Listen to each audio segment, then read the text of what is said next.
Hey, what it do, everyday people, man? It's your boy PJ. Today we back with another lit video, back in the confessional, and yeah, we stay on some lit stuff, man. Shout out to my everyday people, and shout out to the whole Lucky Nation. Shout out to the Courtney's Chronicles, man. Hey, we up in this thing, and I am not about to hold you. We are about to get into the video. Murder Mase is tripping. Let's get into it. Everyday thing, it's an everyday thing, it's an everyday thing when you let your nuts hang. Who are these niggas? Get to it. I'm that what nigga. Did Puff do to piss you the fuck off? How did he do you dirty if he did you dirty? And what is doing dirty if a motherfucker put you on? That's really good. Let me take my shades off. Uh-oh. Now I could say this because it's not something I didn't say to him. Puff, how do I want to say this? Me and Puff was like, I felt like I did more than I got credit for, more than I got paid for. You felt or did you do that? Because you said felt like okay, feeling. let's clear that up then. You saying you feeling that? No, we gonna keep it with. Because I'm trying to be nice. I never got paid what I was worth. And I never got the respect I was worth. So the disdain that I got for Puff is more like, you trying to keep me here, nigga. I'm not here. All my peers is up here. All my peers are bosses. When it's time, just like somebody raised somebody up, you know they did work with you. They go from your little man to maybe A&R to something else. He just kept trying to keep me right here, like he didn't want me to grow at anything. Damn. Shout out to Mase, but I guess that's how P-Diddy feel, nigga. Fuck Murder Mase, big dog. Don't care about no Murder Mase. It's notorious big on mine. Anyway, shout out to Murder Mase. Hey, I mean, we already heard the stories. I don't think this is anything new. This is nothing shocking. I'm not shocked. I'm not surprised by anything that came out in this interview, but you know, I mean, it is what it is. So Mace just don't feel the same way. Pete, nigga, we didn't learn from the cheesecake shit that P Diddy wasn't shit. Like P Diddy makes niggas walk all the way to Brooklyn for some cheesecake, my nigga. Like, if that ain't if that ain't embarrassing, if you don't know that nigga ain't cool by then shit.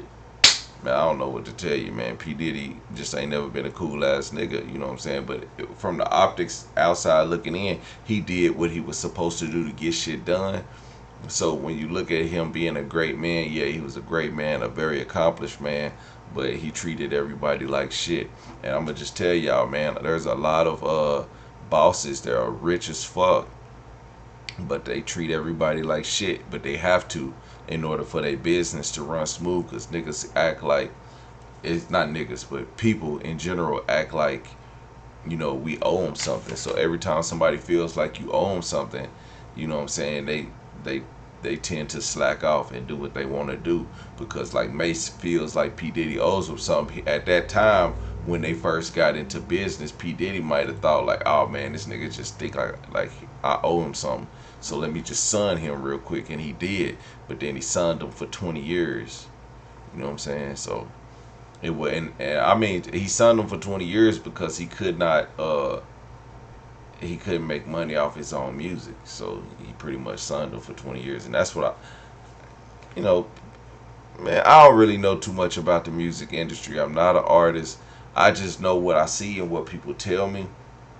And, you know, he put Mase on, and I think back then there wasn't as many outlets as it is today to get shit done and do things on your own. So I think what he's experiencing, what Mase is experiencing, is catching up with time, catching up with the age of time. See, he has a contract from the 90s. He don't have a 2020 contract.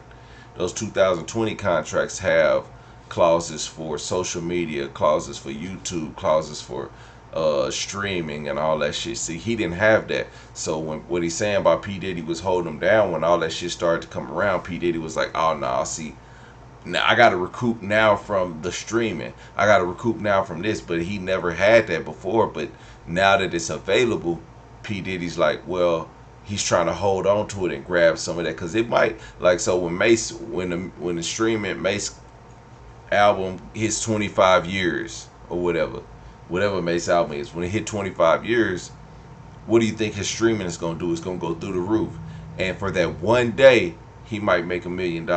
Well, P Diddy's thinking like, nah, I need to capitalize on that day.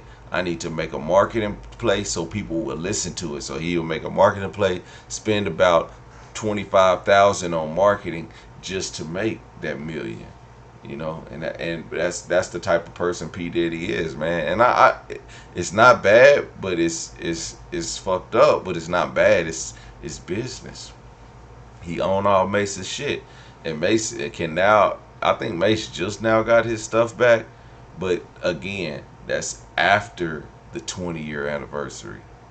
So he don't get paid for anything that happened on the 20-year anniversary. It just is what it is. He made $0 off his 20-year anniversary when the CD was re-released, and it hit stream. It was on all streaming platforms. So he had a whole. I remember this shit because that's why I said exactly what happened, because I remember what happened. I haven't watched this whole full interview, and I plan on doing that. But this is what happened. I seen it. I watched it with my own eyes, and I ain't. You know, it is what it is, Puff Daddy, man. You a trick, you a hoe, and you a sneak. Catch a different girl every day of the week. I don't know.